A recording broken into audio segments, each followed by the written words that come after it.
À quoi vous attendre lorsque vous vendez votre bien immobilier? Une vente immobilière n'est pas toujours un long fleuve tranquille, surtout quand on manque d'expérience. Alors a priori, on pourrait considérer que c'est simple, que ça se passe toujours sans accroc. J'ai regardé un documentaire sur l'artisanat. Donc il y avait un boulanger, il y avait un luthier, un charpentier et un compagnon en maçonnerie. Leurs gestes étaient tellement rapides et tellement précis qu'on pouvait se dire mais c'est super simple, demain je peux m'improviser boulanger ou maçon ou charpentier. Devenir professionnel dans n'importe quel métier demande beaucoup de travail, beaucoup de rigueur et de la persévérance. Dans tous les métiers, on peut effectivement observer qu'on part de complexité pour arriver à de plus en plus de simplicité. Il est difficile de vous dire à quoi vraiment vous pouvez vous heurter pendant les différentes phases d'une vente parce qu'il y a trop de scénarios possibles pour tous les passer en revue. Et quelque chose auquel vous pouvez vous attendre, c'est le stress par exemple ou une déception importante. Par exemple, vous avez des acheteurs qui,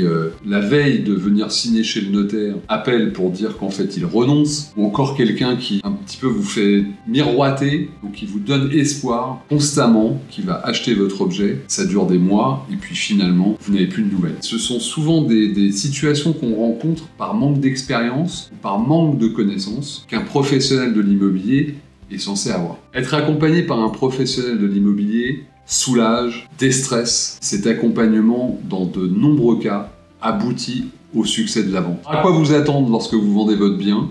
La réponse est plus complexe qu'il n'y paraît.